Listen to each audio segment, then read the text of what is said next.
High above the Roanoke Valley, a narrow trail climbs quietly into the forest. There are no warning signs, no viewpoints, no monuments marking what happened there. On maps, it appears ordinary. On paper, it is described in simple terms: steep, wooded, unmanaged. Yet for more than a century, this stretch of Appalachian ground has carried a reputation that refuses to fade. In the winter of 1891, a 4-year-old boy vanished at the base of this mountain. Days later, he was found near the ridge, far beyond where anyone expected him to be. The official records were brief, the explanations were practical, and then the paperwork ended. This video examines the trail exactly as it exists in record, through documents, geography, weather, and routine human movement, to understand why this ordinary path became known by an extraordinary name: the footpath above the valley. The trail begins above the Roanoke Valley in western Virginia, rising steadily along the eastern slope of Bluff Mountain. It follows a narrow corridor of hardwood forest, where oak, hickory, and tulip poplar grow close together. The ground is thin and uneven, with exposed stone that holds moisture through much of the year. In late autumn, leaves collect along the path and soften the sound of footsteps. In early spring, runoff crosses the trail in shallow channels that cut across the soil and rock. Bluff Mountain sits within the eastern edge of the Appalachian Mountains, just east of the Blue Ridge Parkway. The elevation increases quickly from the valley floor, and the ridgeline runs north to south for several miles. Long before it became a recreational route, the slope was used by local families for grazing, hunting, and timber access. Narrow tracks were cut into the mountain by foot and mule, following routes that favored the gentlest grades rather than direct lines upward. The trail that exists today overlaps several of these older paths. County maps from the late 19th century show no formal designation for the route, only property boundaries and general terrain features. The mountain itself appears as a shaded rise, marked by springs and intermittent streams. Residents of the surrounding communities, including Vinton and Bonsack, referred to the area simply as the mountain, without assigning it a distinct name beyond Bluff. In January of 1891, the mountain entered public record for reasons unrelated to recreation. Otti Klein Powell, a 4-year-old boy from the area, disappeared while playing near his home at the base of the mountain. According to newspaper accounts from the period, the child wandered away during the afternoon hours. When he did not return, neighbors began searching the nearby woods and fields. The search expanded over the following days. Local men formed organized parties and moved upslope, following the same paths now used by hikers. Snow fell shortly after the disappearance, covering the ground and limiting visibility. Footprints were reported at various points but could not be reliably followed due to wind and additional snowfall. Searchers noted the steepness of the terrain and the difficulty of moving quickly through the undergrowth. Newspapers from Roanoke and Lynchburg printed updates as the days passed. Reports described volunteers moving across the mountain with lanterns and dogs. The boy's name appeared in short columns that listed weather conditions and the number of participants involved. No mention was made of unusual sounds or sightings at the time. The focus remained on distance, exposure, and the limits of the search area. After several days, Otti Powell's body was found near the crest of Bluff Mountain. He was discovered in a sheltered area among rocks and low vegetation. The location was several miles from his home, and higher than many believed a child of his age could reach alone. The official conclusion, recorded by local authorities, cited exposure as the cause of death. The finding ended the search, but raised quiet questions within the community. In the years that followed, the path across Bluff Mountain continued to be used. Timber operations expanded and receded. The mountain remained privately owned in sections, with informal access granted by landowners who lived nearby. The trail changed shape as erosion altered its surface, but its general course remained consistent. Stories connected to the mountain did not appear immediately. Early 20th century accounts mention the Powell case only in passing, usually as a cautionary example for parents. It was not until decades later that the trail began to be described as unsettling. By the mid-20th century, local hikers reported moments of disorientation along the ridge, particularly in fog or low cloud cover. Bluff Mountain's position causes weather to shift quickly. Warm air rising from the valley often meets cooler air above the ridge, producing sudden mist. Visibility can drop without warning, even on days that begin clear. The forest canopy limits sightlines, and sound carries unevenly along the slope. Voices from below can seem closer than they are, while nearby movement may go unheard. Land records show that no permanent structures were ever built along the upper sections of the trail. There are no remains of cabins or industrial sites near the summit. Stone piles and shallow depressions appear in places, but are consistent with temporary hunting shelters or natural erosion. Despite this, visitors occasionally reported feeling watched or followed during solitary walks. By the 1970s, Bluff Mountain Trail was informally labeled as haunted in regional hiking guides. The description was brief and usually linked back to the Powell case without elaboration. No claims of apparitions were recorded in official documents. Instead, the reputation rested on the circumstances of the child's disappearance and the isolation of the terrain. Parkway rangers and county officials addressed questions about the trail by emphasizing safety. They noted the lack of clear signage, the steep drop-offs, and the rapid weather changes. Records of rescues and injuries on the mountain show nothing outside the ordinary for similar Appalachian terrain. Most incidents involved hikers underestimating the climb or losing the path during low visibility. Despite this, the trail remained a subject of quiet interest. Oral histories, collected from residents in the late 20th century, mention odd moments without dramatic detail. One account describes a man hearing a child call his name while walking alone. Another recalls footprints appearing briefly in snow beside the trail, then disappearing as the surface hardened. These stories were shared without emphasis and often followed by long pauses. The mountain itself offers little variation at the summit. There are no panoramic overlooks, only dense trees and uneven ground. The trail levels briefly before descending on the opposite side. Many hikers turn back at this point, having reached the highest elevation without a clear destination. The return trip retraces the same ground, reinforcing the sense of enclosure. Bluff Mountain Trail remains open and largely unchanged. It is not marked by plaques or memorials. There are no official warnings beyond general hiking advisories. The name of Oticline Powell appears only in archives and local histories, yet the association between the trail and his disappearance continues to surface in descriptions of the area. The reputation of the trail does not rely on spectacle. It rests on documented events, environmental conditions, and the slow accumulation of unease over time. The path exists as it always has, a narrow line through forest and stone, shaped by use rather than design. Records that stay quiet. Official references to Bluff Mountain appear sporadically in 19th century public records. County deed books from Roanoke County list parcels along the lower slopes beginning in the 1840s, primarily for small farms and timber claims. The ridge itself is usually described in vague terms, identified by elevation lines or natural boundaries rather than specific names. Surveyors noted springs, creeks, and steep grades, but did not record footpaths unless they intersected property lines. Local newspapers from the period provide limited context. In editions printed between 1880 and 1900, Bluff Mountain is mentioned mainly in weather reports and agricultural notices. Snowfall amounts, frost warnings, and timber prices appear more often than descriptions of daily life on the mountain. When residents wrote letters to editors, they focused on roads, schools, and crop yields. The mountain remained background terrain rather than a focal point. The disappearance of Oticline Powell in January of 1891 created a brief concentration of written material. Articles published in the Roanoke Times and the Virginian documented the timeline of the search. These reports followed a consistent structure.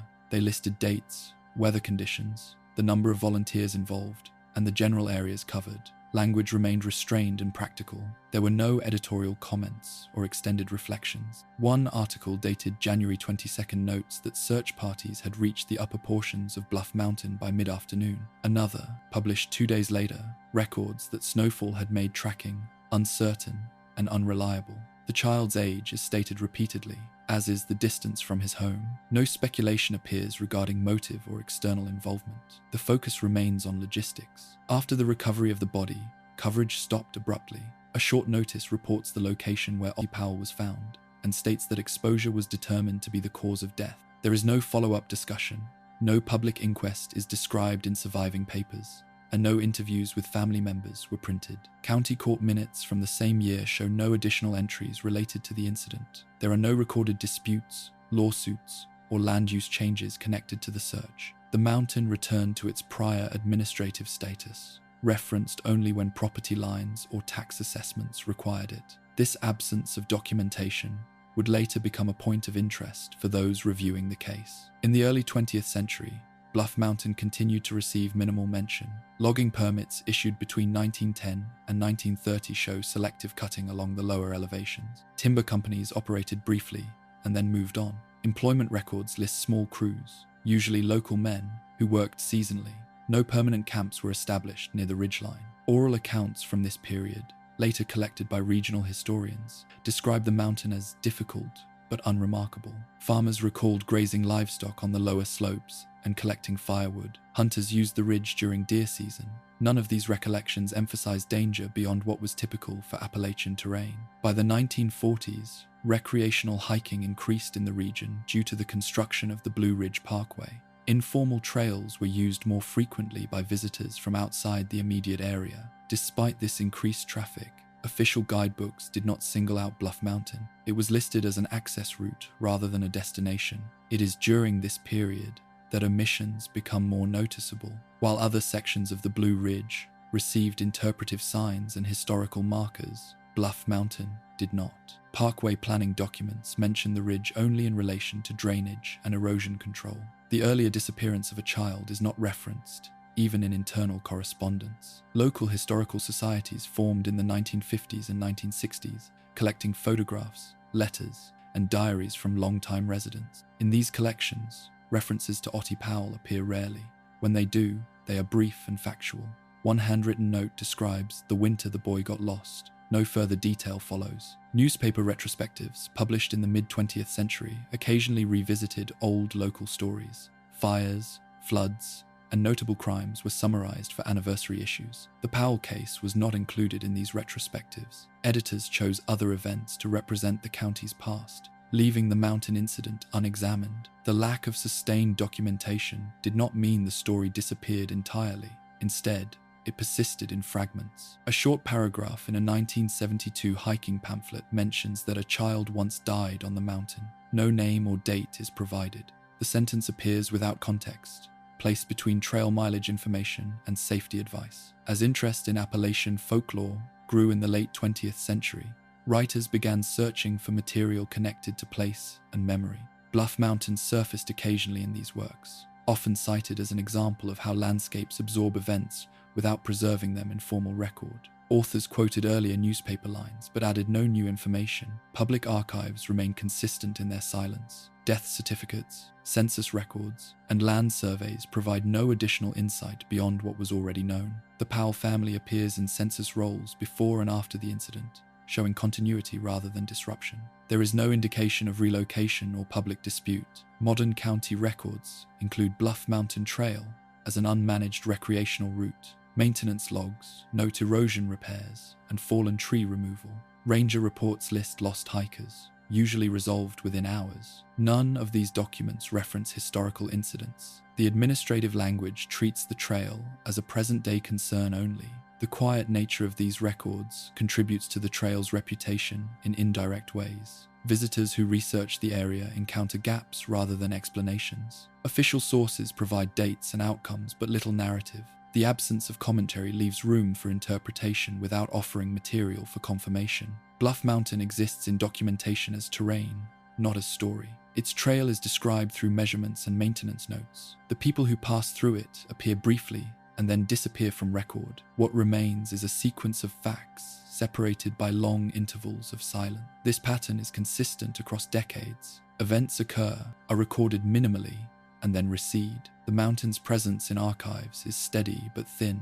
It does not accumulate detail over time.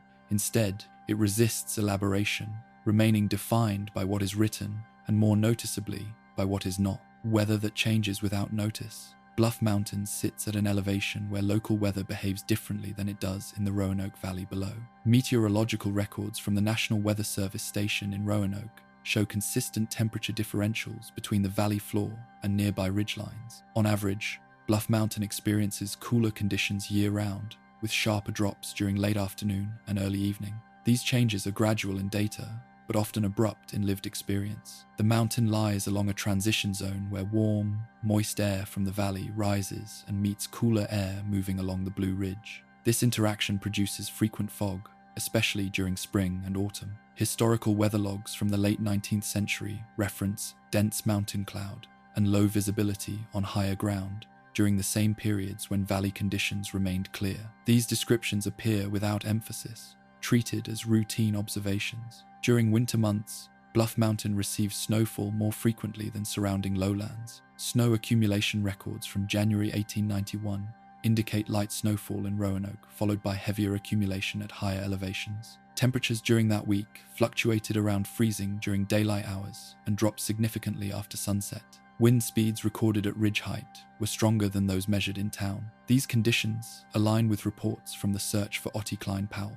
Newspaper articles noted that snow hindered tracking efforts and that wind erased footprints within hours. While no dedicated weather station existed on Bluff Mountain at the time, nearby observational data supports these accounts. Snowfall combined with wind and uneven terrain would have reduced visibility and obscured landmarks. Fog on Bluff Mountain often forms without precipitation. Moisture rising from the valley condenses as it cools, creating low clouds that settle along the slope and ridge. This fog can persist for hours and does not always follow predictable patterns. Sound behaves differently under these conditions. Acoustic studies conducted in forested mountainous terrain show that fog and humidity can alter how sound travels. Voices may seem closer than their source, while footsteps and movement may be dampened by moisture and leaf cover. These effects are well documented in environmental research and do not require unusual explanations. Wind direction on Bluff Mountain shifts more frequently than in the valley. Ridge-top measurements taken during 20th century forestry surveys show variable wind flow influenced by surrounding terrain. Gusts can move laterally along the ridge or drop suddenly downslope. This variability affects temperature perception and can increase heat loss in exposed areas. Seasonal storms also behave differently at elevation. Thunderstorms approaching from the west often break apart as they cross the Blue Ridge, but remnants can reform along eastern slopes. Rainfall data from the mid-20th century shows brief but intense showers on Bluff Mountain that did not extend into the valley. These storms contribute to slick rock surfaces and sudden runoff across trails. In summer, the forest canopy moderates heat but traps humidity. Bluff Mountain remains cooler than open areas below, yet the air can feel heavy and stagnant during periods of low wind. Afternoon thunderstorms are common, developing quickly and dissipating just as fast. Lightning strikes are recorded periodically along the ridge, though no structures exist to attract them. Autumn brings the most stable conditions, but also the most rapid changes. Clear mornings often give way to fog by midday as temperature gradients shift. Leaf fall increases ground cover, obscuring the trail and making footing less certain. Moisture retained by fallen leaves can create slippery conditions, even without rain. These environmental factors influence navigation. The trail on Bluff Mountain lacks long sightlines. Trees and terrain limit visibility to short distances, and fog further reduces orientation cues. Without clear markers, hikers rely on memory and subtle changes in slope and vegetation to stay on course. Small deviations can lead into steeper or denser areas. Historical accounts of people becoming disoriented on the mountain align with these conditions. Lost hiker reports from the late 20th and early 21st centuries often cite fog or sudden weather shifts as contributing factors. Most incidents were resolved within hours once conditions improved or searchers reached higher ground. Temperature drops after sunset are pronounced. Data collected by forestry services shows that ridge temperatures can fall 10 to 15 degrees Fahrenheit within a short period after dusk. Combined with wind, this creates conditions where exposure becomes a concern, even during seasons not typically associated with cold weather. In the context of the Powell search, these factors were present simultaneously. Snowfall, wind, limited daylight, and rugged terrain converged over several days. Search parties worked during daylight hours and withdrew at night due to safety concerns. Lanterns provided limited illumination and cast uneven shadows across the ground. Modern hikers experience similar transitions, though with improved equipment and forecasting. Despite access to weather apps and trail reports, sudden fog and temperature changes still catch visitors off guard. Rangers continue to advise preparation for conditions that differ from those forecast for the valley. Bluff Mountain's weather does not exhibit anomalies beyond what is typical for Appalachian ridges. Its reputation arises from the combination of elevation, terrain, and exposure rather than any unique atmospheric phenomenon. These factors, however, interact in ways that are not immediately apparent to those unfamiliar with the area. Records describe these conditions plainly. Weather logs list temperatures, wind speeds, and precipitation without commentary. Search reports mention visibility and footing only as obstacles to movement. There is no suggestion of unusual forces or unexplained events within these documents. The mountain's environment shapes how events unfold without leaving distinct traces. Weather changes erase tracks, alter sound, and shift perception. Over time, these effects contribute to uncertainty in accounts and gaps in reconstruction. Bluff Mountain Trail remains subject to the same patterns today. Fog forms and lifts, temperatures rise and fall, wind moves through the trees and across the ridge. These changes occur regularly and are documented consistently. They define the physical context in which people move along the trail, shaping experience through ordinary means. How sound moves in the trees. Sound behaves differently in forested mountain environments than it does in open or urban spaces. Bluff Mountain is covered by dense hardwood forest for most of its elevation, with trees spaced irregularly and undergrowth varying by season. Acoustic research conducted in similar Appalachian forests shows that vegetation, terrain, and atmospheric conditions combine to scatter and absorb sound rather than allow it to travel in straight line. Forestry studies from the early 20th century documented how sound diminished rapidly within wooded areas. Researchers working for the U.S. Forest Service noted that voices carried shorter distances uphill than downhill, and that uneven ground disrupted directional clarity. These observations were practical rather than theoretical, often recorded to improve communication between logging crews. Bluff Mountain's slope contributes to this effect. Sound traveling downslope tends to follow the contour of the land, while sound moving upslope loses energy more quickly. Rocks, tree trunks, and leaf litter interrupt sound waves, causing echoes to fragment rather than reflect cleanly. As a result, the source of a sound can be difficult to locate precisely. Humidity further alters sound transmission. Moist air, which is common on Bluff Mountain due to frequent fog and valley runoff, allows lower frequency sounds to travel farther, while higher frequency sounds are dampened. Environmental acoustics research confirms that under humid conditions, human voices may seem closer or farther than they are depending on pitch and direction. Leaf cover plays a significant role. During spring and summer, foliage absorbs sound, softening footsteps and reducing echo. In late autumn and winter, when leaves have fallen, the forest floor becomes layered with dry or damp leaf litter. This surface muffles movement while amplifying sudden noises such as snapped branches or dislodged stones. Wind direction also affects perception. When wind moves along the ridge, sound can be carried parallel to the trail for short distances before dissipating.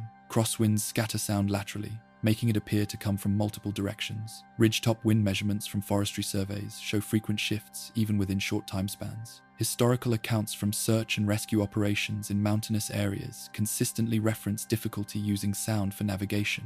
Whistles and shouted calls often failed to travel predictably. Searchers relied more heavily on visual scanning and systematic spacing than on auditory signals. These practices were standard by the early 20th century and remain in use today. During the search for Otti Klein Powell in 1891, volunteers reported calling out repeatedly as they moved upslope. Newspaper descriptions do not quote these calls directly, but reference the practice as part of standard search procedure. Given the documented acoustic conditions of the terrain, responses would have been difficult to hear unless searchers were in close proximity. Oral histories collected later include brief references to sound-related experiences on Bluff Mountain. These accounts are typically understated. One resident recalled hearing voices while hunting and realizing they belonged to people farther away than expected. Another described mistaking wind through branches for movement nearby. Such descriptions align with known environmental effects. Animal sounds add another layer of complexity. Bluff Mountain supports typical Appalachian wildlife, including deer, foxes, and various bird species. Many of these animals produce sounds that carry unevenly through forested terrain. A deer moving through leaf litter can sound larger or closer than it is, while birdsong can seem to originate from shifting locations as it reflects off vegetation. Owls, common in the area, are particularly notable for this effect. Their calls are low frequency and can travel long distances under the right conditions. Studies of owl vocalization in forested environments show that echoes and terrain can make calls difficult to localize, sometimes appearing to move as the bird remains stationary. Human-made sounds behave similarly. Footsteps on rock may carry briefly, then vanish. Metal objects striking stone produce sharp sounds that echo unpredictably. Lanterns used during night searches in the 19th century often included metal components that could clang or scrape, adding intermittent noise without clear directionality. Modern hikers report similar experiences. Accounts submitted to park services and hiking forums mention hearing voices or movement without being able to identify the source immediately. These reports are usually resolved when visual contact is made or when conditions change. They are not treated as unusual by rangers familiar with the terrain. Acoustic mapping studies conducted in mountainous forests demonstrate that sound intensity drops sharply beyond short distances. In dense woods, intelligible speech often travels less than 100 yards without amplification. This limitation is consistent regardless of whether the sound source is human or mechanical. Nighttime conditions further complicate perception. At night, visual cues are reduced and reliance on hearing increases. However, cooler air temperatures and higher humidity after sunset alter sound transmission. Some frequencies travel farther, while others are absorbed more quickly. These changes occur gradually, but noticeably. Bluff Mountain lacks continuous background noise, such as running water or traffic at higher elevations. This relative quiet can make isolated sounds stand out more sharply. A single noise may draw attention disproportionate to its source, especially in still conditions. Environmental psychologists note that such contrast can heighten awareness without altering the sound itself. Historical documents do not describe unusual sounds associated with Bluff Mountain. There are no official reports of unexplained noises or auditory phenomena. When sound is mentioned, it appears in practical contexts, such as communication during searches or the presence of wildlife. The reputation of the trail has incorporated sound-related anecdotes over time, but these are secondary and often vague. They lack specific dates, times, or corroboration. Most consist of short statements rather than detailed narratives. This pattern suggests casual recollection rather than formal reporting. Sound on Bluff Mountain follows known physical principles. Terrain, vegetation, weather, and elevation interact to shape how it travels and how it is perceived. These interactions can produce confusion without producing anomalies. The experience of misjudging distance or direction is consistent with documented environmental behavior. In practical terms, this affects how people move and respond on the trail. Searchers call more frequently, hikers pause to listen, and individuals rely on visual confirmation rather than auditory cues alone. These behaviors are adaptations rather than responses to unusual condition. Bluff Mountain Trail continues to host these same interactions between sound and environment. The forest absorbs and scatters noise, as it has for generations. Voices, footsteps, and animal calls move through the trees in uneven patterns. The resulting uncertainty is not recorded as an event, but as a condition. Records that mention sound do so incidentally. They note difficulty communicating or locating others by voice. There is no emphasis placed on these challenges beyond their practical implications. Sound remains a background factor, shaping experience quietly and without documentation. The mountain does not preserve sound. It alters it briefly and then allows it to fade. What remains in record are measurements, observations, and routine acknowledgements of limitation. These describe a place where hearing is unreliable not by exception, but by design of the landscape. The search routes taken. When organized searches occurred on Bluff Mountain, movement followed patterns shaped by terrain rather than urgency. Historical accounts from Appalachian search efforts in the late 19th century show that volunteers were instructed to move along known paths first. These included livestock tracks, timber access routes, and ridge contours that allowed steady footing. On Bluff Mountain, these paths already existed before any formal trail designation. During the search for Oticline Powell in January of 1891, volunteers assembled near the base of the mountain and divided into small groups. Newspaper reports describe men spreading out along the mountain paths, indicating reliance on existing routes rather than direct ascent. This approach reflected standard practice at the time, as steep climbs through unbroken forest increased the risk of injury and disorientation. Search parties generally moved upslope during daylight hours. The ascent from the valley floor to the ridge involved several natural breaks where the terrain leveled briefly. These areas were used as reference points, allowing searchers to orient themselves and regroup. Records indicate that lanterns were used late in the afternoon but not extensively after nightfall due to uneven ground and limited visibility. The ridge itself presented a different challenge. Once at higher elevation, paths narrowed and sometimes faded into exposed rock or dense undergrowth. Volunteers tended to follow the crest line, where footing was more predictable and visibility marginally improved. This practice is consistent with documented search strategies in mountainous regions, where ridgelines serve as natural guides. Coverage of the mountain was uneven by necessity. Steep ravines and dense thickets were often bypassed during initial sweeps. These areas required additional time and effort and were typically searched only after accessible ground had been covered. In the Powell case, newspaper updates suggest that lower slopes and known paths were searched repeatedly before more difficult sections were examined. Maps from the period were limited in detail. Searchers relied on local knowledge rather than cartographic precision. Residents familiar with the mountain guided groups towards springs, rock shelters, and areas where someone might seek protection from cold or wind. These features appear sporadically in later descriptions of the search route. One such area was a rocky outcrop near the ridge, where the child was eventually found. The location provided partial shelter and was consistent with advice given by local guides regarding where someone might stop when fatigued. The route to this area followed a gradual incline rather than a direct climb, making it accessible even under winter conditions. Searchers did not move randomly. Spacing between individuals was maintained to ensure visual overlap while minimizing redundancy.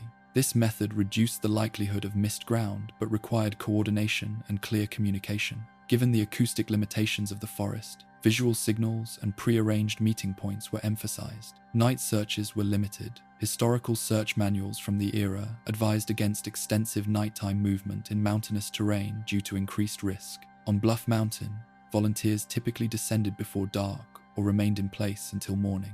Lantern light was used cautiously, as shadows cast by uneven ground could obscure hazards. Weather influenced route selection. Snow accumulation and wind exposure were greater at higher elevations, making prolonged ridge searches difficult. When conditions worsened, searchers focused on lower elevations, where footing was safer and signs were more likely to remain visible. This approach aligns with contemporary accounts, noting repeated searches of the same lower areas. The absence of formal trail markers meant that route boundaries were fluid. Searchers marked trees or rocks temporarily to indicate covered ground. These markers were not permanent and would have disappeared quickly due to weather or later use. No physical evidence of these markings remains. Later search and rescue reports from Bluff Mountain and nearby areas show similar patterns. Lost hikers are often found along paths or near natural features such as streams or rock formations. Search teams prioritize routes that align with human movement tendencies rather than exhaustive grid coverage of all terrain. In the Powell search, time constraints played a role. Winter daylight hours were short, limiting how far groups could travel safely. The mountain's steep slopes required careful descent, particularly in snow. These factors shaped how much ground could be covered each day. Records do not indicate disagreement among search leaders regarding route selection. Decisions appear to have been guided by practicality rather than debate. This lack of recorded conflict suggests that the routes chosen were considered appropriate given the circumstances and knowledge available at the time. The search concluded when the child was found near the ridge, along a route that had not been among the first examined. This sequence reflects common search outcomes, where less accessible areas are reached later in the process. The delay does not indicate neglect, but rather the constraints imposed by terrain and conditions. Subsequent discussions of the case often focus on distance and elevation rather than route logic. Contemporary documents, however, show that the paths taken were consistent with standard practice. Searchers moved where movement was possible, then expanded outward as time allowed. Modern trail maps overlaying historical descriptions suggest that the search routes closely resemble the current Bluff Mountain Trail. The alignment indicates continuity in how people navigate the mountain. Paths chosen for efficiency and safety persist across generations. The mountain's structure channels movement along certain lines, while discouraging others. Steep drop-offs, dense vegetation, and exposed rock limit options. Search routes reflect these constraints rather than individual decisions. The landscape determines where people go. Official records do not attribute meaning to the routes beyond their function. They are described as covered, searched, or traversed. No commentary is provided on why certain areas felt more difficult or unsettling. The language remains procedural. Over time, retellings of the search have simplified these routes, often implying direct climbs or immediate access to the ridge. Historical documentation contradicts this, showing a gradual and methodical approach shaped by terrain knowledge. The search routes taken on Bluff Mountain represent practical responses to environmental conditions. They follow paths of least resistance, guided by experience and necessity. These routes explain how the mountain was navigated without implying anything beyond physical limitation. What remains in record is a pattern of movement that reflects the mountain's design. Paths curve where slopes demand it. Searchers move where footing allows. Areas of difficulty are approached later, or not at all, until conditions improve. The trail today mirrors these same routes. Hikers follow the same contours, pause at the same level sections, and turn back at similar points. Movement along Bluff Mountain continues to be directed by the same constraints that shaped earlier searches. The record of search routes is not dramatic. It consists of descriptions of movement and coverage. These details, while ordinary, establish how the mountain was approached and understood. They show a landscape that limits choice and directs action quietly. No conclusions are drawn in these records. They document where people went and when. The routes remain as evidence of process rather than outcome.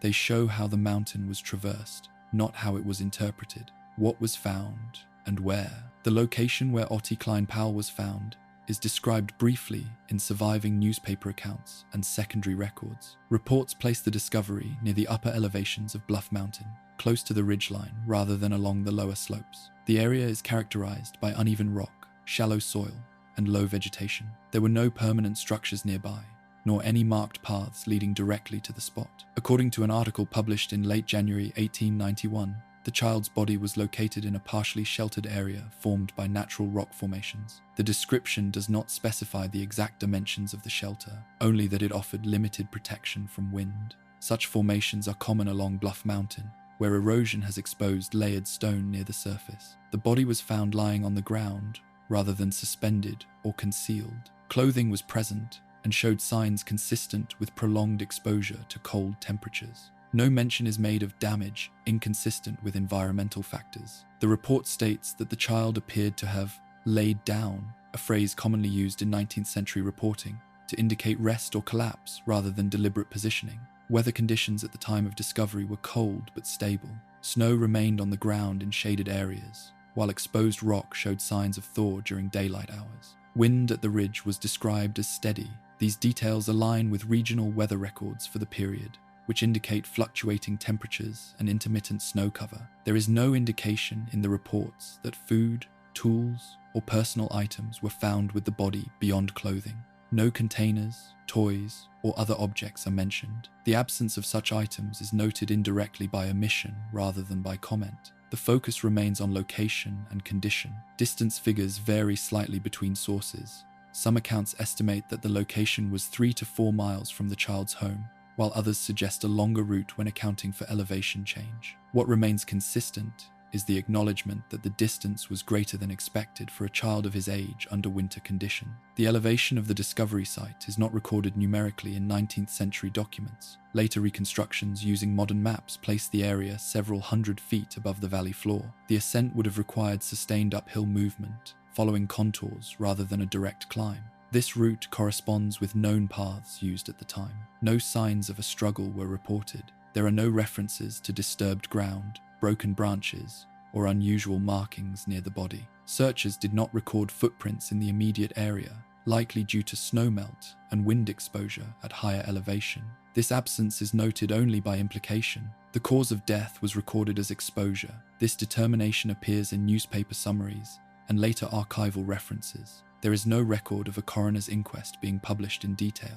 Medical examination practices in rural Virginia at the time were limited, and official conclusions were often brief. The body was recovered and transported down the mountain by volunteers. Accounts mention careful movement due to terrain and weather. No injuries to searchers were reported during this process. The route taken during recovery likely followed the same paths used during ascent, prioritizing stability over speed. No photographs of the recovery site are known to exist. Photography was not commonly used for such purposes in rural areas during this period. As a result, later understanding of the exact location relies on written description and general terrain knowledge rather than visual documentation. Subsequent references to the site remain vague. Later writers describe it as near the top or along the ridge, without providing coordinates or markers. This lack of specificity has persisted, making precise identification difficult even with modern mapping. Other discoveries on Bluff Mountain have been documented over time, though none match the circumstances of the Powell case. Lost hikers found in the 20th and 21st centuries were typically located along or near established paths. In these cases, search reports include coordinates, timestamps, and condition assessments. These modern records show consistency in how findings are documented.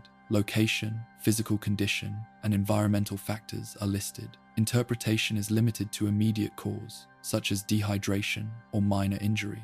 Bluff Mountain does not appear more frequently in these records than comparable terrain.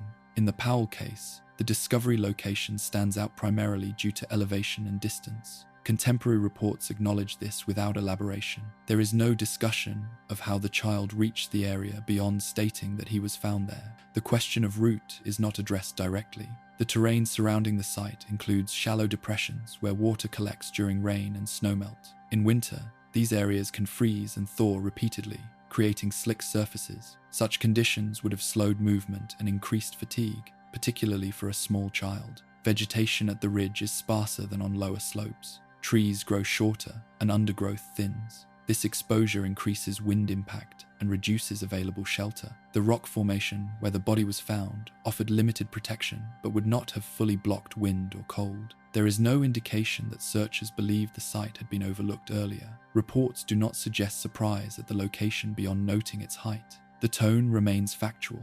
The area had not been among the first searched, but this is consistent with documented search progression.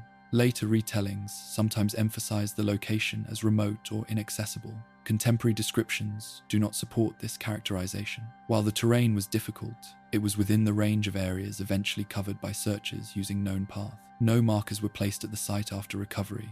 There is no record of memorials or signage. The mountain returned to regular use without physical acknowledgement of the event. Over time, natural processes would have erased any temporary disturbances. In archival collections, the discovery is referenced mainly as a conclusion to the search. The location is mentioned once or twice, then the narrative ends. There is no follow-up examination of the site in official records. Modern hikers passing near the ridge would not encounter any indication of the event. The terrain offers no distinguishing features that set the area apart. Rock formations similar to those described appear along much of the ridgeline. The facts surrounding what was found are limited by the documentation practices of the time. What exists is consistent and restrained. Location, condition, and cause are recorded without commentary. The absence of additional detail reflects both the period and the administrative handling of such incidents. The site itself remains part of the mountain's ordinary landscape.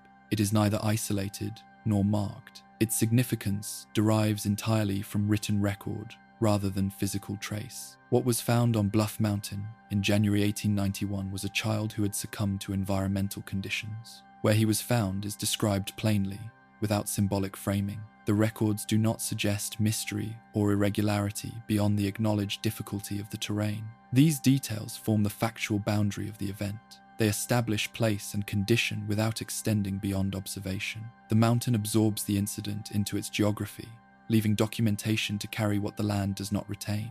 Time gaps and delayed discoveries. Search operations in mountainous terrain rarely progress in continuous time. Movement is constrained by daylight, weather, and physical endurance. Records from Appalachian search efforts in the late 19th and early 20th centuries show that active searching often occurred in segments separated by long pauses. These pauses were not gaps in attention but interruptions imposed by conditions. On Bluff Mountain, daylight hours in January were limited. Sunrise occurred late and sunset came early, reducing the window for safe movement. Contemporary almanacs indicate fewer than 10 hours of usable daylight during midwinter. Searchers ascending from the valley would have spent a significant portion of that time simply reaching higher elevation. Weather further divided time into usable and unusable periods. Snowfall, wind, and freezing temperatures restricted how long volunteers could remain exposed. Newspaper reports from January 1891 note that search parties withdrew when conditions worsened, resuming efforts only after weather stabilized. These decisions followed common practice rather than exceptional caution. Terrain slowed progress unevenly. Steep slopes required careful footing, particularly when snow or ice covered exposed rock. In some sections, forward movement may have slowed to a few hundred yards per hour. These rates are consistent with modern estimates for winter travel in similar environments without specialized equipment. As a result, areas were not searched in a single continuous sweep. Instead, sections were covered incrementally. Lower slopes and accessible paths received repeated attention, while higher elevations were approached later and less frequently. This pattern is evident in newspaper timelines, that reference the same general areas across multiple days. Time gaps also occurred within individual search days. Groups paused to regroup, warm themselves, or reassess routes. These pauses were rarely recorded explicitly. Instead, reports compress activity into brief summaries, giving the impression of constant motion. In practice, movement was intermittent. Communication delays added another layer. Without rapid means of coordination, information about covered areas traveled slowly between groups. Search leaders relied on verbal reports delivered in person at agreed meeting points. If weather or terrain prevented groups from returning as planned, confirmation of coverage could be delayed by hours or days. In the Powell search, reports indicate that searchers reached the ridge several days into the effort. This timing reflects both distance and interruption. The ascent required multiple attempts under varying conditions. Each attempt covered additional ground but did not complete the search of the upper elevations. Historical search manuals from the period emphasize patience and repetition. They advise returning to previously searched areas after weather events, as snow, rain, or wind could obscure signs. This guidance explains why lower slopes were searched multiple times, even as higher areas remained untouched. Delayed discoveries are common in such contexts. Studies of historical search cases in mountainous regions show that individuals are often found days after passing through areas that had been searched earlier. This outcome is attributed to limited visibility, environmental masking, and incomplete coverage rather than oversight. On Bluff Mountain, wind and snowfall would have erased tracks quickly. A route traversed one day could appear untouched the next. This effect is documented in weather observations from the period, which note shifting snow cover and exposed rock appearing and disappearing across short intervals. Time gaps also affect perception after the fact. When discoveries occur late in a search, distance and elevation may seem more significant than they were in practical terms. Contemporary readers of newspaper accounts may interpret delays as evidence of improbability rather than as the product of segmented effort. Records from January 1891 do not frame the timing of the discovery as unusual. Reports state that the child was found after several days of searching, without comment on why the location had not been reached earlier. This lack of emphasis suggests that delays were expected. Modern search and rescue data reinforces this interpretation. Analysis of lost person incidents in mountainous terrain shows that discovery often occurs after searchers expand into less accessible areas. The timing reflects the order in which terrain can be safely covered, rather than the likelihood of presence. Time gaps are also influenced by human endurance. Volunteers in 19th century searches were not trained rescue personnel. They were local residents balancing search efforts with work and family responsibilities. Fatigue limited how long individuals could remain active each day. Nighttime was generally avoided.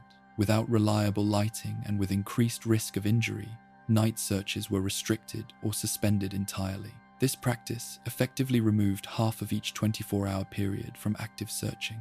The mountain remained unsearched during these hours regardless of urgency. Weather-related pauses could extend these gaps further. Snowstorms or high winds halted movement altogether. Newspaper updates sometimes note days when little progress was made, a phrase indicating minimal or no coverage due to conditions. Delayed discovery does not imply delayed presence. A person may reach an area early but remain undiscovered until searchers are able to access that location. This distinction is clear in modern case studies and applies equally to historical incidents. In the Powell case, the location where the child was found lay near the ridge, an area reached later in the search sequence. This progression aligns with documented strategy and constraint. The timing of the discovery corresponds with the expansion of search routes rather than a sudden change in conditions. Time gaps also affect record completeness. Events occurring during unobserved periods leave no immediate documentation.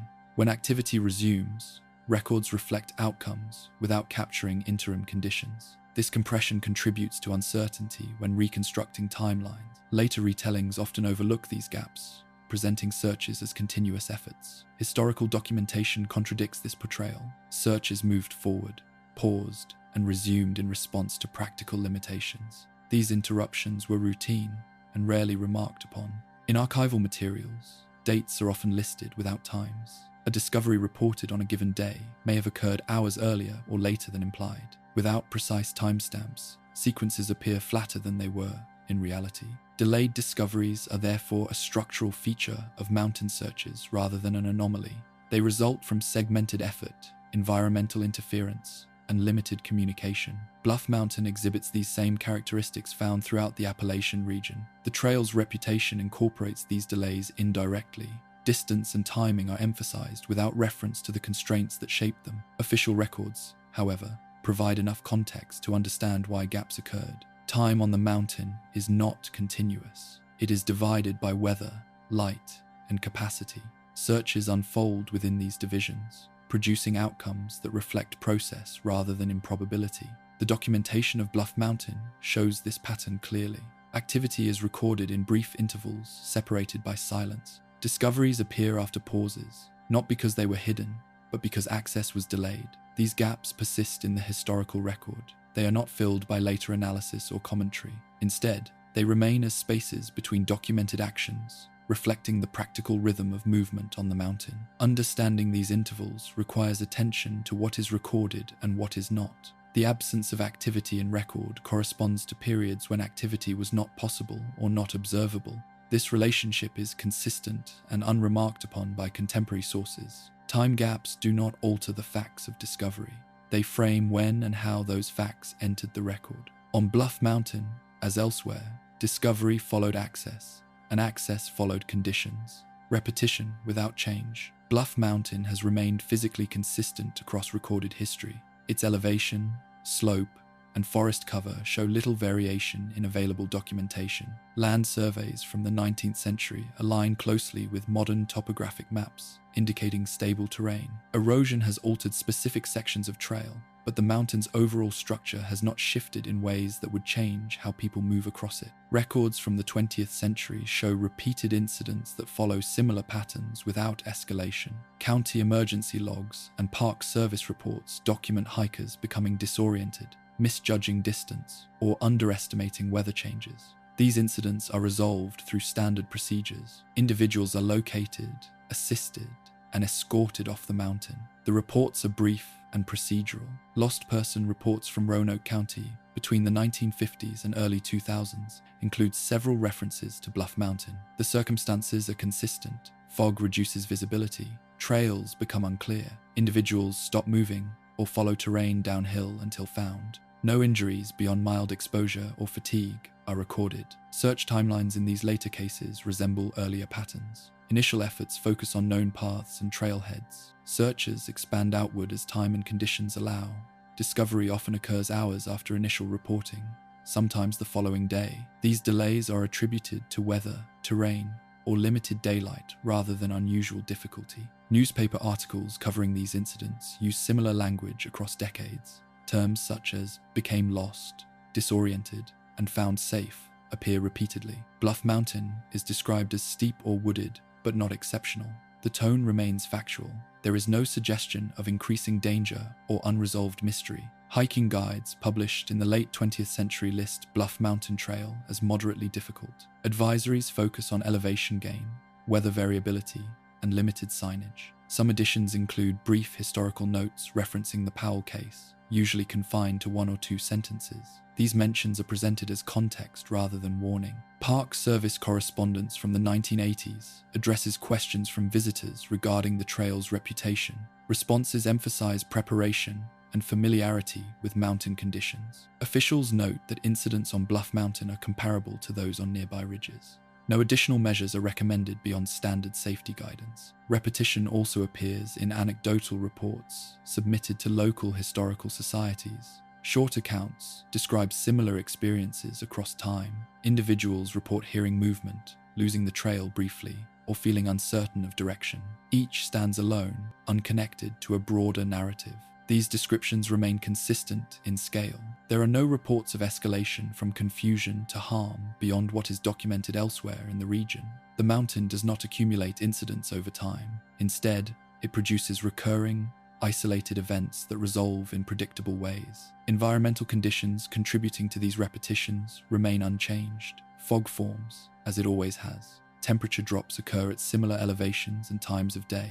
Vegetation density fluctuates seasonally, but follows established patterns. Wildlife presence remains typical for the area. Infrastructure has improved slightly over time. Trail maintenance has reduced erosion in some sections. Emergency response coordination has become more efficient. Despite these changes, The types of incidents reported have not shifted. Lost hikers are still found along predictable route. Records show no clustering of events around specific dates beyond seasonal trends. Autumn and early spring see increased activity due to favorable hiking conditions combined with variable weather. Winter incidents are fewer but involve similar factors. Summer reports often cite storms or heat rather than navigation. The Powell case remains unique only in outcome, not in structure. A child wandered into mountainous terrain during winter and succumbed to exposure. Comparable cases exist elsewhere in Appalachia. What distinguishes Bluff Mountain is the preservation of this event in local memory rather than an increase in similar outcome. Historical review articles published in regional newspapers during the late 20th century revisit Bluff Mountain periodically. These articles summarize known facts without adding new information. They often repeat phrasing from earlier pieces, reinforcing a fixed narrative without expansion. Academic studies of Appalachian folklore note this phenomenon. Certain locations become associated with a single event that is retold without variation. Over time, repetition itself becomes part of the site's identity. Bluff Mountain fits this pattern. The same details appear across sources, unchanged. No new primary documentation related to the Powell case has surfaced in public archives. Genealogical research confirms basic family information but does not alter the historical account. The absence of new material reinforces the static nature of the record. Search and rescue professionals working in the region describe Bluff Mountain as routine. Training materials include it as an example of terrain requiring caution but not specialized response. There are no special protocols assigned to the area beyond standard Appalachian procedures. Visitor numbers have increased modestly due to regional tourism. Incident rates have not increased proportionally. This stability suggests that repetition is not driven by rising risk, but by consistent environmental conditions interacting with human behavior. The trail's reputation circulates independently of documented change. Online forums and travel blogs repeat earlier descriptions. References often cite one another rather than primary sources. Language becomes standardized, echoing past accounts without introducing variation. Despite these repetitions, official documentation remains restrained. Incident reports are closed once individuals are found. No follow-up investigations are conducted unless required by injury or fatality. Bluff Mountain does not generate ongoing case files. The mountain's physical presence remains unchanged through these cycles. Trees grow and fall, paths erode and are repaired. The ridge remains narrow and forested. These constants support repetition by maintaining similar conditions across generations. Repetition without change characterizes the mountain's documented history. Events occur that resemble earlier ones. Responses follow established patterns. Outcomes resolve without alteration to procedure or perception within official channels. The absence of variation limits interpretation. There is no accumulation of anomalies. Instead, there is consistency. This consistency anchors the mountain's reputation to a fixed set of facts and circumstances. Records show that Bluff Mountain does not produce new stories. It recycles the same conditions and outcomes. What changes is only who encounters them and when. The trail functions as it always has.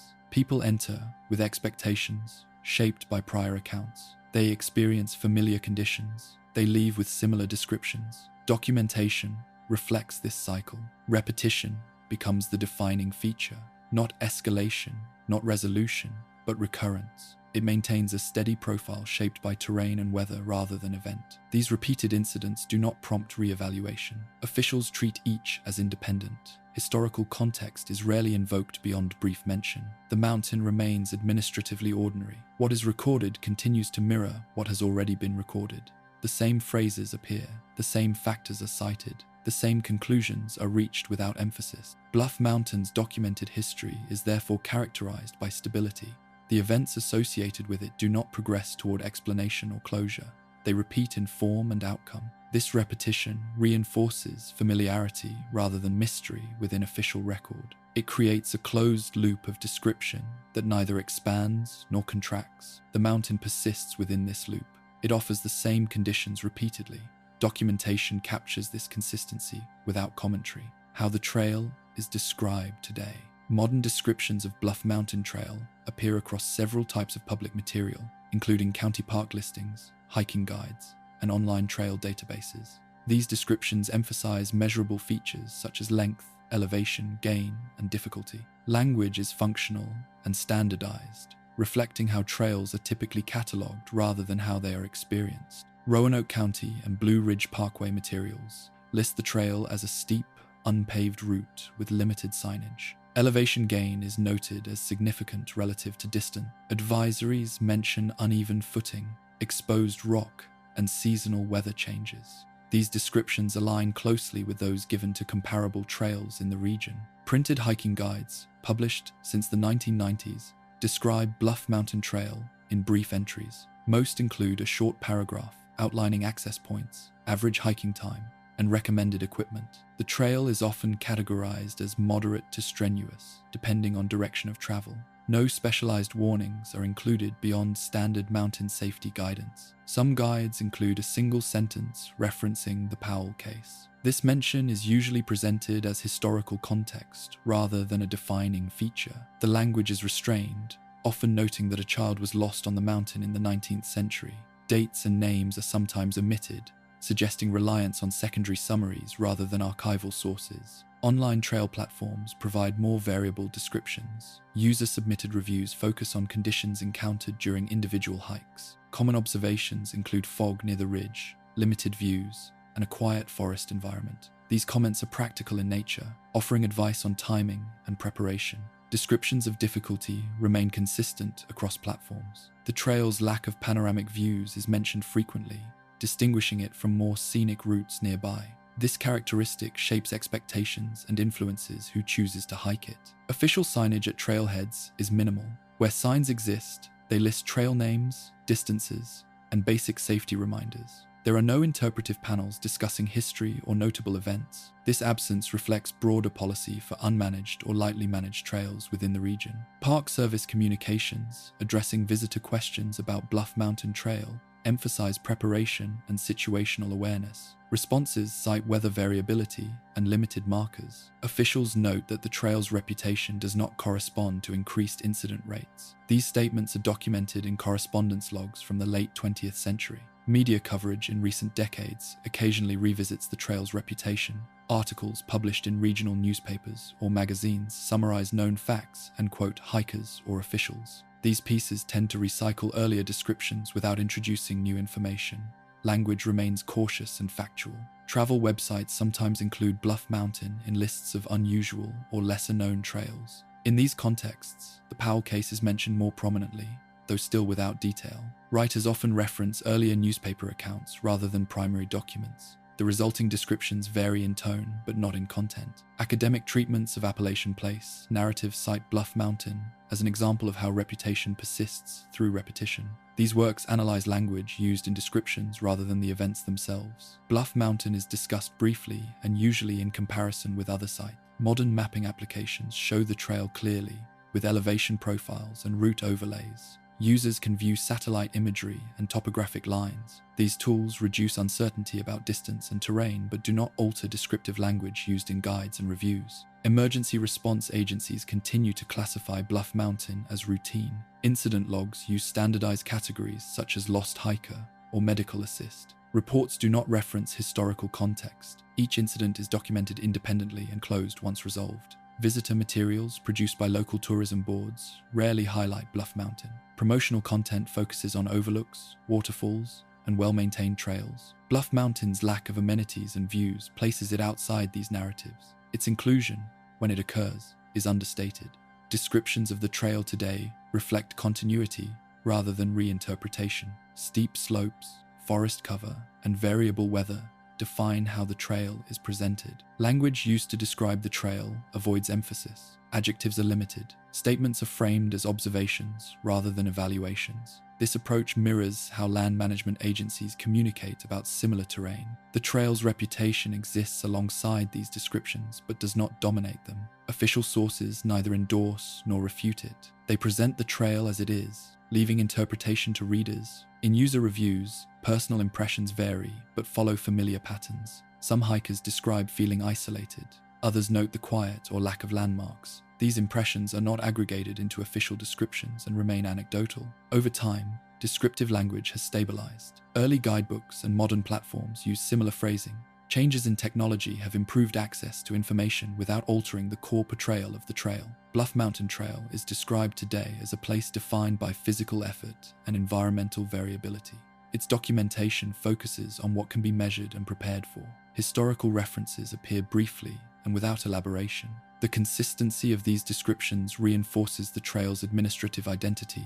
It is a route to be managed, navigated, and maintained rather than interpreted. Records reflect this orientation. What is absent from modern descriptions is as notable as what is included. There are no warnings framed around past events. There are no memorials or designated points of interest tied to history. The trail is presented as current and functional. This approach aligns with broader practices in trail documentation. Past incidents are recorded in archives, but do not shape present-day guidance unless they indicate ongoing risk. Bluff Mountain does not meet that threshold. As a result, the trail's public description remains steady. It conveys terrain, effort, and conditions without narrative expansion. Readers encounter the same information regardless of source. The way Bluff Mountain Trail is described today preserves continuity. It mirrors earlier records in structure and tone. The language reflects stability rather than change. This consistency maintains a narrow, descriptive frame. The trail exists in documentation as a physical route rather than a historical site. Its reputation circulates separately without altering official portrayal. The modern description of Bluff Mountain Trail therefore completes a long pattern. From early maps to digital platforms, the focus remains on function and fact. The mountain is presented as it stands, what never entered the record. Official records related to Bluff Mountain are notable for their restraint. What is preserved is limited to land use, weather, search activity, and resolution. What is absent is equally consistent.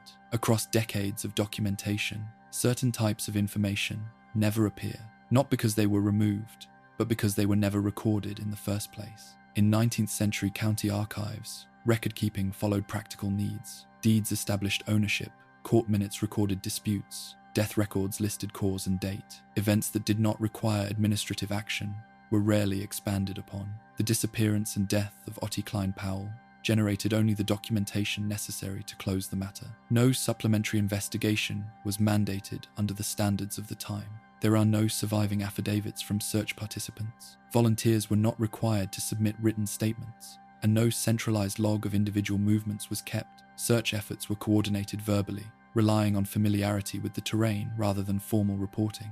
As a result, personal observations made during the search did not enter public record. Medical documentation was similarly limited. Rural examinations in the 1890s focused on determining cause of death rather than reconstructing circumstances. Exposure was recorded, and no further medical commentary appears. There are no notes describing time of death, progression of symptoms, or contributing factors beyond environmental conditions. Family records related to the Powell household provide no additional context. Census data before and after the incident show continuity in residence and occupation. Church registers record routine entries. No personal letters or diaries connected to the family have surfaced in public collections. If such materials existed, they were not preserved through formal archival channels. Law enforcement documentation from the period is minimal. Sheriffs and deputies participated in searches, but did not produce investigative files unless criminal activity was suspected. The Powell case did not meet that threshold. Consequently, there are no police reports, witness interviews, or follow-up memoranda associated with the incident. Maps created during and after the search do not mark discovery locations. Cartographic practices at the time prioritized boundaries and infrastructure. Temporary events were not plotted. Even later, maps produced for forestry or park planning omit any reference to historical incidents. The mountain remains depicted only as terrain. Photographic absence is also consistent. While photography existed in the 1890s, it was not routinely used to document recovery sites or searches in rural settings. No images of Bluff Mountain connected to the incident are known to exist. Later visual records of the trail show no features identifiable as related to earlier events. Administrative silence continues into the 20th century. When county historical surveys were conducted, compilers relied on available documents and prominent events. Bluff Mountain's records offered little to summarize. Without extensive material, survey entries remained brief or omitted the site entirely. Educational materials produced locally do not include Bluff Mountain in historical curricula. Schools focused on regional development, transportation, and industry. Its absence from textbooks and lesson plans reflects the absence of documented significance beyond geography. Search and rescue training manuals, produced later in the century, reference general Appalachian conditions, without citing specific historical cases from Bluff Mountain. The Powell case does not appear as a teaching example.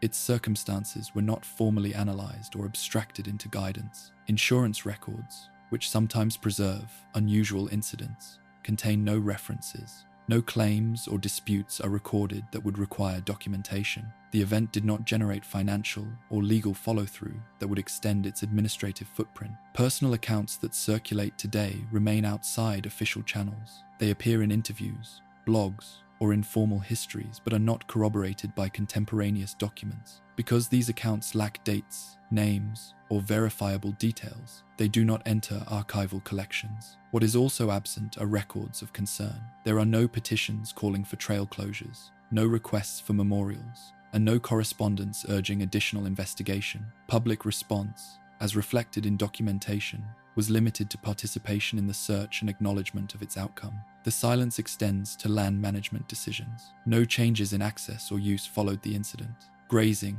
hunting, and timber activity continued as before. If the event influenced private behavior, it did not translate into recorded policy.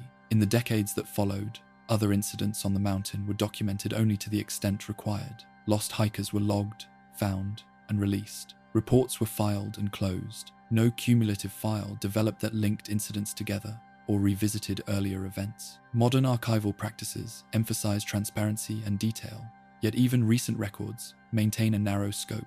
Incident logs record time, location, and resolution. They do not include subjective impressions or environmental narratives. This continuity reflects institutional norms rather than oversight. What never entered the record cannot be reconstructed through official means. There is no timeline of individual movements, no catalogue of observations, and no environmental analysis beyond basic weather notes. These absences shape how the mountain is understood historically. Later writers sometimes attempt to fill these gaps by inference. Official sources do not support such efforts. The absence of detail remains an absence, not an omission awaiting correction. Archives preserve what was created, not what might have been useful later. The result is a record defined as much by exclusion as inclusion.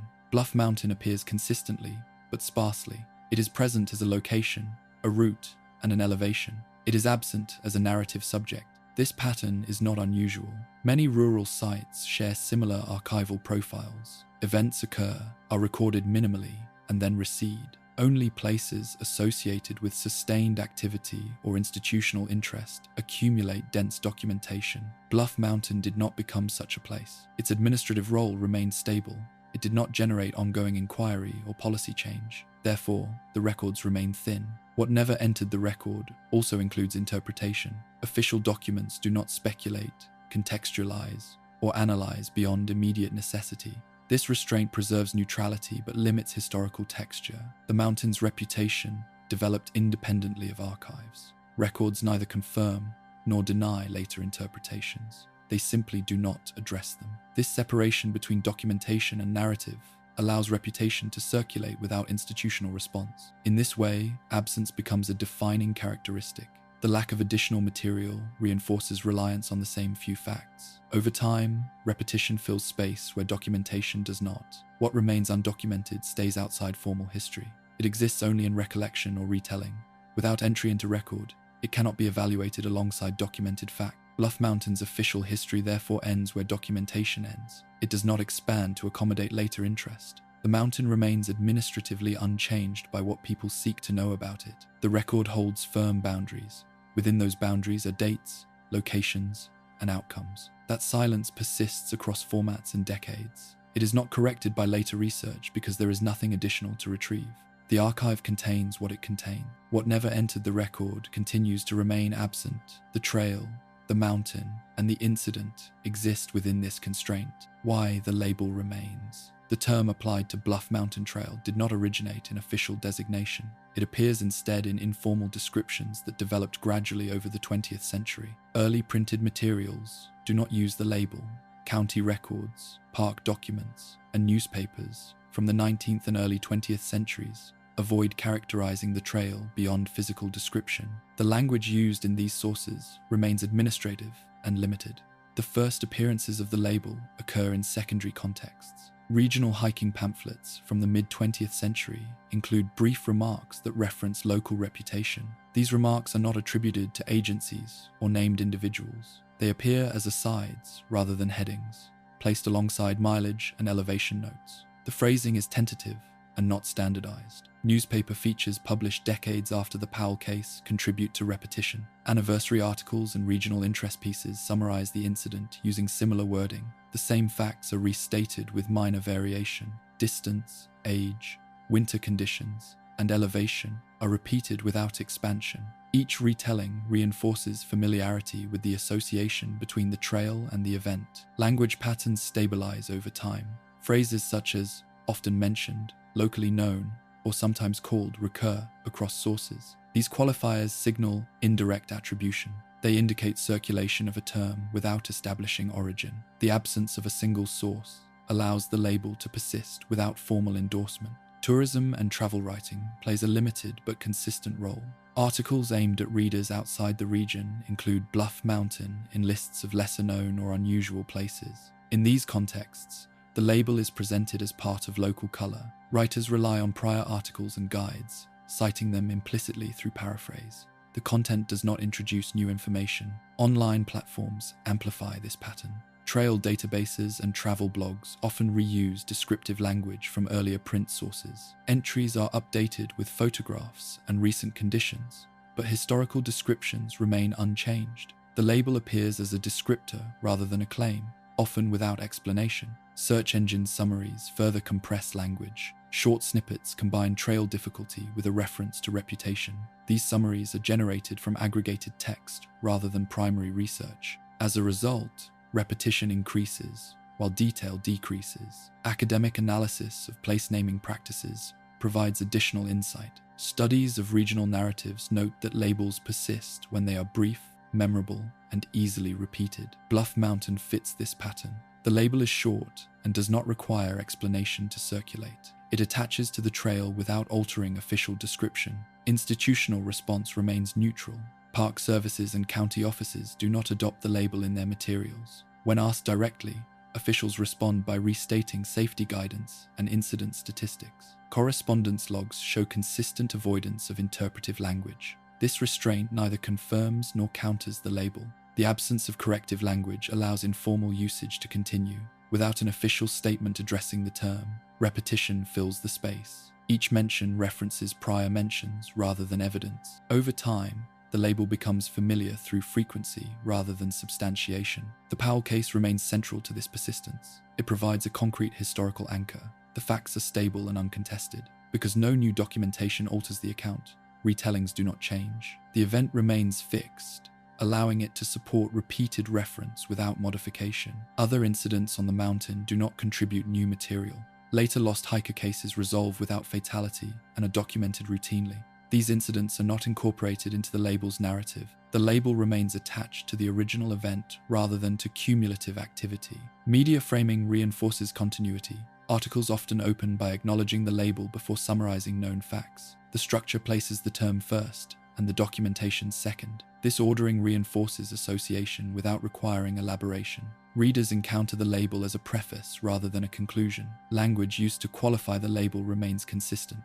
Writers avoid definitive claims. They describe the trail as considered or regarded rather than asserting inherent qualities. This phrasing allows repetition while maintaining factual distance. It also aligns with journalistic caution. Local usage varies. Interviews with residents conducted for regional histories show that some avoid the label entirely.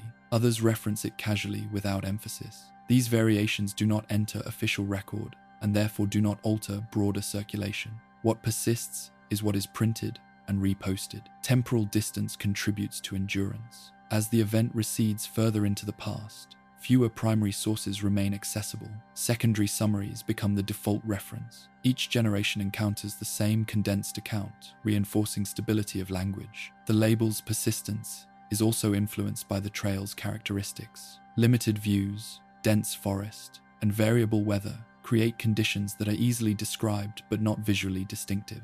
This lack of spectacle allows the label to stand in for description without contradiction from experience. Comparative analysis shows similar patterns elsewhere in Appalachia. Trails associated with singular historical incidents retain labels long after conditions change. The label functions as shorthand rather than assessment. Bluff Mountain aligns with this regional tendency.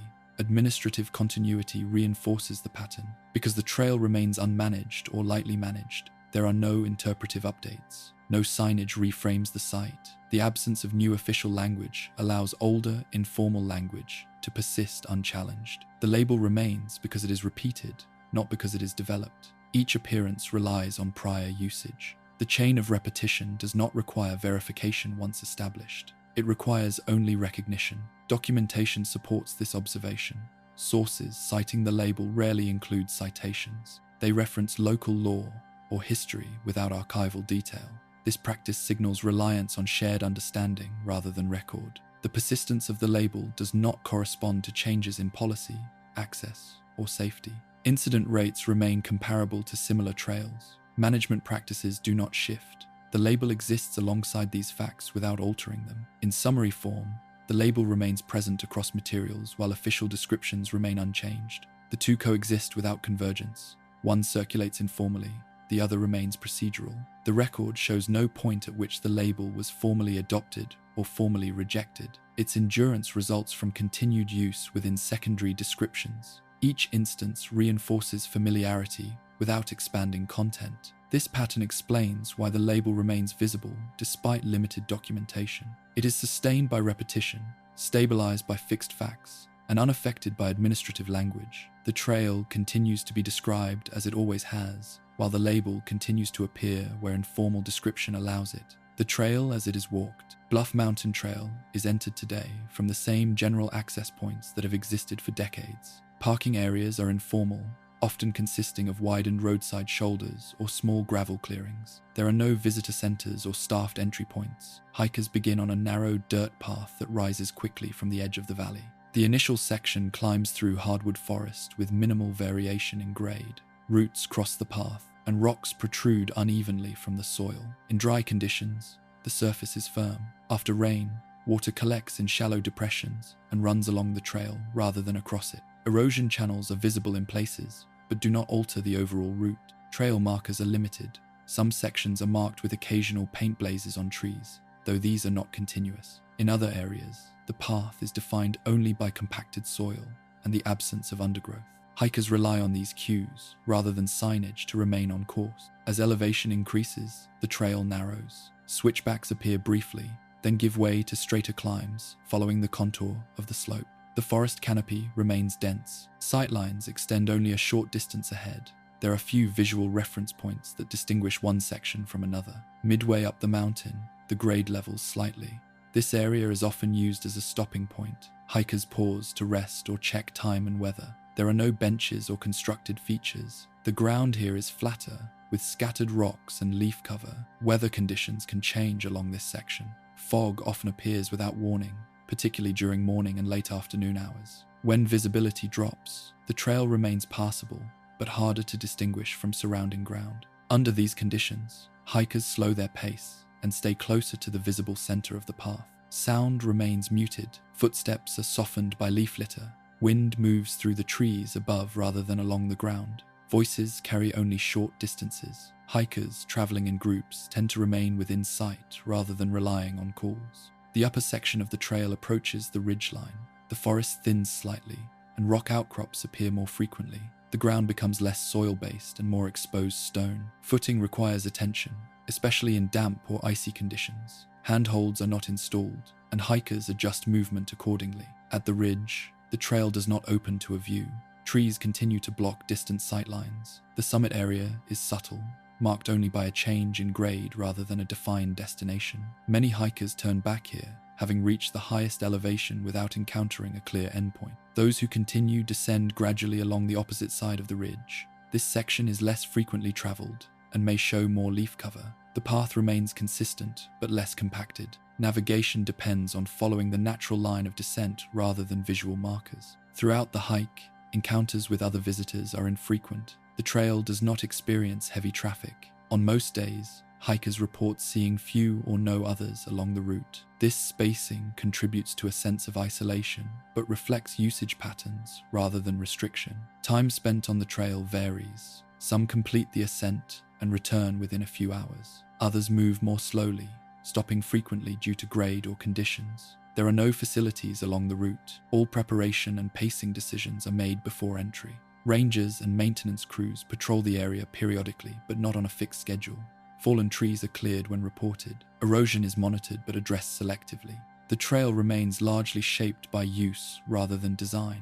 Modern hikers carry equipment that reduces risk compared to earlier periods. Weather forecasts, GPS-enabled devices, and insulated clothing are common. Despite this, the physical demands of the trail remain unchanged. Steep grades and variable conditions continue to define the experience. Incidents that occur today follow predictable patterns. Hikers who become disoriented typically stop moving and wait for assistance. Search responses are coordinated through local emergency services. Resolution times are short relative to historical cases. The trail's physical characteristics dictate behavior. Movement is deliberate. Stops occur where grade allows. Turnaround points are chosen based on time and weather rather than landmarks. These practices are consistent across visitors. No formal interpretation is encountered along the trail. There are no plaques or informational signs. The route is presented as a functional path rather than a historical site. Hikers experience the trail through terrain rather than narrative. Seasonal changes alter surface conditions, but not layout. In winter, snow and ice increase difficulty. In summer, vegetation encroaches slightly along edges. Autumn leaf fall obscures footing in places. Spring runoff softens the ground. Each season repeats known patterns. The trail does not guide attention toward specific locations. There are no designated points of interest. The route exists as a continuous passage rather than a sequence of stops. This uniformity contributes to a steady pace. Navigation today mirrors navigation in the past. Hikers follow contours, respond to weather, and adjust to terrain. The mountain directs movement without intervention. The trail reflects this by remaining understated. Bluff Mountain Trail is walked as it is maintained. It offers no altered experience based on reputation or history. Those who enter encounter elevation, forest, and weather. These elements shape the hike without commentary. The physical act of walking the trail produces no inherent narrative. Movement begins, continues, and ends based on effort and conditions. The mountain does not present conclusions or markers of significance. What remains consistent is the environment. Trees, rock, and slope define the route. Human movement adapts to these features rather than reshaping them. The trail functions as it has across generations. Documentation of present-day use reflects this stability. Reports describe conditions, not meaning.